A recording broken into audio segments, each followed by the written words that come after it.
Break गुणे बड़ा bracket 7 sorry ये अभी -4 धन -6 कोष्ठक बंद कर दिया गया और आगे वितरण प्रगुण पर लिखा गया है -21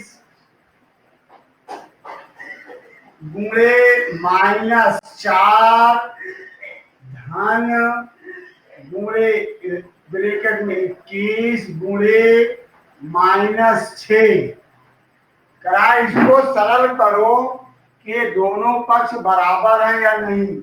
ये बेटे हमारे गुणन में वितरण प्रगुण है, गुणन पर वितरण प्रगुण,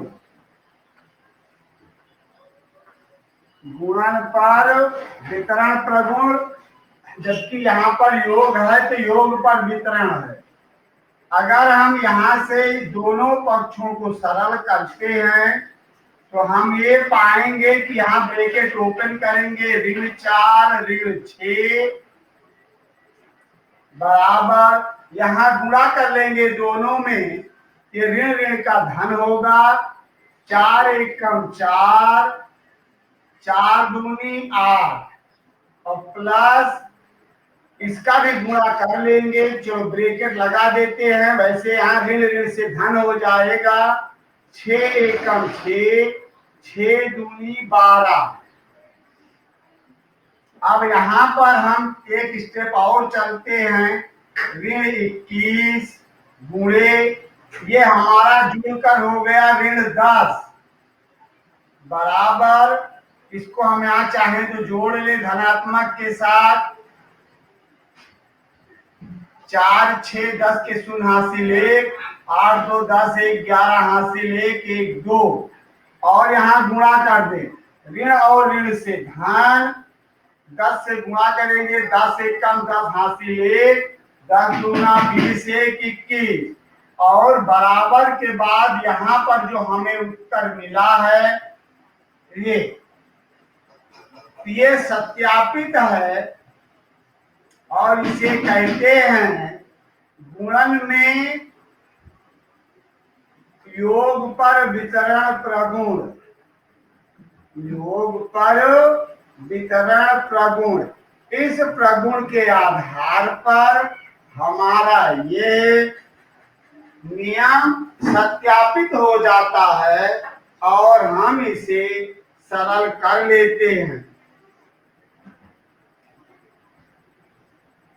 करा कि और तीसरा प्रश्न कह रहा है यहाँ पर ये एक का प्रगुण है, एक के प्रगुण के लिए नियम लिखा गया है बेटा कि अगर हम एक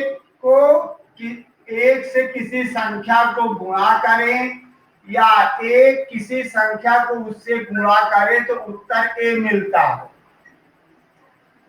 तो अगर करा किसी भी पूर्णांक ए के लिए अगर हम ए को ऋण 1 से गुणा करें, जो हमारा पहला प्रश्न है, कोई भी पूर्णांक अगर हमारा ए है हम उसे ऋण 1 से गुणा करेंगे तो हमें प्रश्न के रूप में ए ऋणात्मक मिलेगा, हमें ए ऋणात्मक मिलेगा और ये एक का प्रगुण है, एक का प्रगुण और इस एक के प्रगुण को हम कहते हैं गुणात्मक तत्समक, गुणात्मक तत्समक। इस प्रकार हम इन संख्याओं को इस अपने तथ्यों के आधार पर लिख लेते हैं और इसी प्रश्न के आधार पर तुम्हारा ये दूसरा खंड है वह पूर्णांक ज्ञात कीजिए जिसका एक के साथ गुणनफल 1 है, ऋण 1 के साथ गुणनफल ऋण 1 है। तो बी के खंड में अगर हमारा पूर्णांक इस क्रम में लिखते हैं a गुणे -1 और ये बराबर दे रहा है जैसे तुम्हारा पहला है -22, तो हमारे ए की वैल्यू क्या है? अगर हम पक्षांतर पर पढ़ते हैं तो यहाँ पर ऋण 1 लिखेंगे और इस क्रम से हमारे ए का मान धनात्मक 22 होगा। इस प्रकार हमारी ये संख्याएं जो हमारे तीसरे प्रश्न के दूसरे खंड में हैं, बी नहीं दूसरा खंड लिखा गया है, इस क्रम से हम उन्हें परिभाषित कर लेंगे और हम उनकी डिटेल निकाल लेंगे। ठीक बेटा, जैसे 0 है, 3 प्रश्न है, 37 है। अगर हम ए बराबर जो हमारी संख्या दूसरा खंड है, यहाँ पर हम 37 लिखते हैं। ये 37 ए गुणे ऋण 1 का गुणनफल है, ये बराबर 37 है। ए का मान क्या होगा? फिर थोड़ी सी गणना करके लिख देते हैं। हमारे ए का मान ऋण 37 होगा, अर्थात जब हमारा गुणनफल यहाँ ऋणात्मक है तो ए का मान धनात्मक होगा, और जब ये धनात्मक है तो ये ऋणात्मक होगा, क्योंकि हमारा गुणित ऋण 1 है। तो हमें ये ध्यान देना है। और ऐसे जो हमारा चौथा प्रश्न है, कराइए प्रगुण का प्रयोग करते हुए पैटर्न दिखाइए। कैसे करा? शुरू करो कहां से? ऋण 1 गुणे 5, तो ये ऋण 5 हो गया। ऐसे करा गुणा करो, तो ऋण 1 गुणे 4, ऋण 1 गुणे 3 और ऋण 1 गुणे 2, ऋण 1 गुणे 1, ऋण 1 गुणे 0, ऋण 1 गुणे ऋण 1। इस प्रकार हम अपनी इन संख्याओं को यहाँ पर जब दिखाएंगे तो हमें यहाँ पर क्या मिलेगा? जो हमारा चौथा प्रश्न खंड है, ऋण 4, ऋण 3, ऋण 2, ऋण 1, 0 और ये 2 ऋण के साथ ये हमें धन 1 मिलेगा। ये पैटर्न हमें यहाँ शो करना है। और जो 5वां प्रश्न है, इस 5वें प्रश्न में करा है गुणों का प्रयोग करके। जो तुम्हारे पास गुणन के प्रगुण हैं, उन प्रगुणों का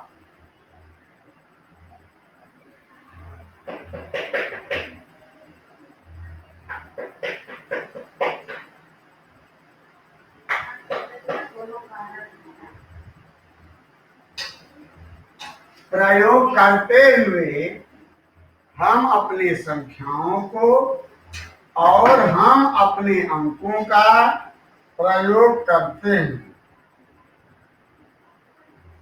अभी हम लोग जो अपना 5वां प्रश्न पढ़ेंगे, उस 5वें प्रश्न के क्रम में हम पहले अपने संख्याओं को देखेंगे और अब तक के ज्ञान का उपयोग करते हैं। जो हमारा 5वां प्रश्न है, यहाँ पर ये ध्यान देना है कि प्रगुणों का प्रयोग करते हुए सरल करना है। ये लिखा है 26 गुणे ऋण 48 धन ऋण 48 गुणे ऋण 36। देखिए, अब यहाँ धन के साथ हमारे इन प्रश्नों के 2 खंड बन गए, या हम इन्हें बीज गणित में पद कहते हैं। जब हम यहाँ देखते हैं तो हमारे इस प्रश्न में ऋण 48 एक कॉमन हो जाता है, और जब इसको हम ऐसे लेते हैं कॉमन के रूप में और फिर गुणा के साथ लिखते हैं 26 धन, यहाँ 26 बचा तो 26 लिख दिया, यहाँ से बचा ऋण 36 तो हमने ऋण 36 लिख दिया। ये गणित में क्या कहा जाता है, अभी हमने पढ़ा, गुणन में योग पर वितरण,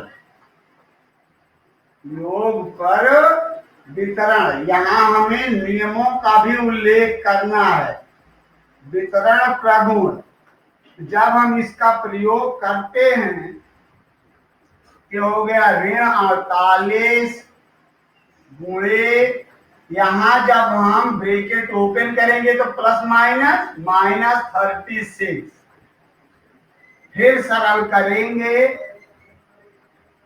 48 गुणे, ये प्लस है और ये माइनस है, इसके साथ ये घट जाएगा ऋण 10, और अगले स्टेप में हम इसको गुणा कर लेंगे, ऋण ऋण का धन, और 10 से गुणा करेंगे, 10 अठे 80, 10 चौक 40, 4 48। इस प्रकार हमारे प्रश्न सरल हो जाते हैं। ये प्रगुणों के आधार पर, प्रगुणों के आधार पर अब हमारी गुणन प्रक्रिया या हमारी योग प्रक्रिया सरल होती है। जैसे तुम्हारा बी का क्वेश्चन है, बी को कैसे सॉल्व करोगे, ये लिखा गया 8 गुणे 53 गुणे ऋण 125। इन 3 अंकों की संख्या में हमारे पास 3 अंकों की संख्या के लिए साहचर्य प्रगुण का प्रयोग किया जाता। साहचर्य प्रगुण के प्रयोग में हम ये देखेंगे कि जब हम इन्हें समायोजित करते हैं साहचर्यता के आधार पर, तो कैसे करेंगे, जो हमारे गुणा को आसान कर दे। हम लिखेंगे 8 गुणे ऋण 125, इनकी हम साहचर्यता बनाकर 53 को आगे लिख देंगे। क्यों? क्योंकि इनकी गुणन प्रक्रिया बहुत आसान है। जब हम यहाँ पर गुणा करते हैं, ऋण 8 पंचे 40, 8 दूनी 16, 4 20 के शून्य हासिल 2, 8 एकम 8 2 10। तो देखिए हमारी गुणन प्रक्रिया में ये अंक हमें आसानी से गुणा हो गया।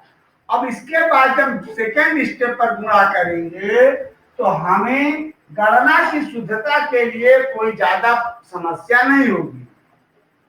हम यहाँ धन और ऋण का ऋण लिखेंगे, इनके 3 शून्य यहाँ लिख लेंगे और 1 से गुणा कर देंगे, 1 3 3, 1 5 5। बेशक अगर हम इसको ऐसे गुणा करेंगे तो भी हमें उत्तर यही मिलेगा, लेकिन अगर हम ध्यान देते हैं ये गुणन प्रक्रिया हमको हमारी गणना को आसान बना देती है। तो हम इन गणनाओं के आधार पर, इन प्रगुणों के आधार पर अपनी संख्याओं को सरल करने का अभ्यास करते हैं। ऐसे हमारा सी भी है। सी में देखो 4 अंक हैं, जैसे ये 15 गुणे ऋण 25 गुणे ऋण 4 गुणे ऋण 10। अब अगर हम यहाँ तो हमने साहचर्य नियम का प्रयोग किया, गुणा में साहचर्य नियम, यहाँ पर भी हम गुणा में साहचर्य नियम का प्रयोग करते हैं। तो यहाँ इनकी हम साहचर्यता बना देते हैं। तो हम कैसे लिख देंगे, 15 गुणे प्लस 25 का गुणे 4 100 गुणे ऋण 10। कितना सरल कर दिया। अब हम यहाँ की साहचर्यता बना देते हैं और साहचर्यता के आधार पर 15 गुणे, ये हो गया ऋण 1000, और अंत में अब हम गुणा कर देंगे धन ऋण का ऋण और 15 एकम 15 3 शून्य। ये साहचर्यता नियम का जब हम प्रयोग करते हैं, ये हमारी गणना प्रक्रियाएं आसान हो जाती हैं और हमारे लिए एक सरलीकृत आधार उत्पन्न करती हैं। ये हमारे प्रश्नों में, हमारी संख्याओं में सरल करने का एक आसान सा तरीका है। चलिए, अभी यहाँ जो तुम्हारा डी का प्रश्न है, अगर हम डी के लिए देते हैं, लिखा है 41 इंटू, ये माइनस के साथ है, -41 गुणे 102। अब ये 102 है। हम अगर चाहें तो यहाँ वितरण प्रगुण का प्रयोग कर सकते हैं, तो वितरण प्रगुण का हमें प्रयोग करना पड़ेगा। ऋण 41 गुणे 102 का वितरण कर दो, 100 धन 2। वितरण करने में ये ध्यान देना है कि हमारे अंकों का मूल्य परिवर्तित ना हो। अंकों का मूल्य परिवर्तित होने पर हमारी गणना प्रभावित होगी। अब यहां लिखेंगे ऋण 41 गुणे 100 धन ऋण 41 गुणे 2। यहां पर गुणा कर लेंगे ऋण 41 और 2 शून्य, और यहां गुणा कर लेंगे धन ऋण का ऋण, 2 एकम 2 और 4 दूनी 8। अब यहां हम आसानी से घटा देंगे। 10 में से 2 8, 9 में से 8 1, यहां बचा 0 और ये 4। ये जो हमारा गुणन में, यहां पर हम फिर लिख देंगे गुणन में योग पर वितरण, गुणन में योग पर वितरण प्रगुण। तो हमारे इस पूरे क्वेश्चन नंबर 5 में इन्हीं प्रगुणों का प्रयोग करते हुए हमें सरल कर लेना है। तुम्हारा ऐसे ई है, यफ है, और यफ में भी वितरण प्रगुण का ही प्रयोग किया जाएगा।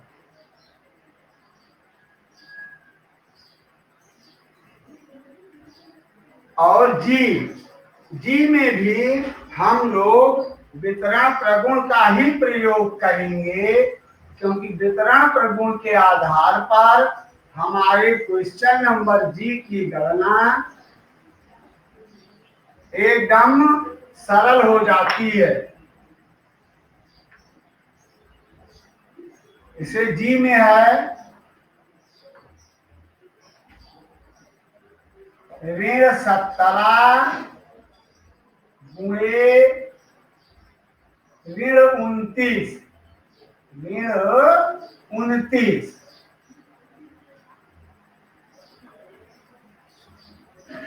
और इसको हम कैसे वितरण में करेंगे, देखो हम यहां लिखेंगे ऋण 17 गुणे 29 को लिखेंगे ऋण 30 धन 1, ऋण 30 धन 1। ऋण 30 धन 1 का मान भी ऋण 29 होगा, मान नहीं परिवर्तित होगा। और फिर सरल कर लेंगे प्रगुण के नियम पर, ऋण 17 गुणे ऋण 30 धन ऋण 17 गुणे 1। और यहाँ पर अब ये गणना आसान होगी, केवल हमें गणना आसान करना। धन 0 17 तिया 51 और धन और ये ऋण का ऋण 17 एकम 17 और ये घटा दिया जाएगा। 10 में से 7 गया 3 और यहाँ 0 हुआ, 10 में से 1 गया 9 और ये 4। इस प्रकार हम वितरण प्रगुणों के आधार पर अपनी संख्याओं को उचित ढंग से प्रयोग कर सकते हैं। और ऐसे ही हमारा यक्ष भी है। यक्ष के लिए अगर हम सरल करते हैं तो देखिए, ऋण 57 गुणे ऋण 19 और धन 57 ये लिखा गया। अब यहाँ तो हमारे पास दो पद हैं, यहाँ नहीं है। यहाँ चाहो तो एक लिख सकते हो इस क्रम में, क्योंकि एक ऐसा गुणनखंड है जो सबके लिए उपलब्ध होता है। और फिर वितरण प्रगुण का यहाँ प्रयोग कर दो, गुणा में वितरण प्रगुण, ये हो जाएगा। ये 57 यहाँ कॉमन है, तो ऋण ऋण का अगर हम करते हैं तो धन हो जाएगा। तो 57 गुणे यहाँ से 19 और धन 1, यहाँ से हमने 19 लिख लिया, यहाँ से धन 1। अब सरल किया, 57 गुणे ब्रैकेट में हो गया 20 और अब गुणा कर दो, शून्य यहाँ लिख लो, 2 सत्ते 14, 2 पंचे 10 और 1 11। इस प्रकार हमारे ये प्रश्न और हमारी ये संख्या हमें हमारे मूल उद्देश्यों तक पहुंचा देती है।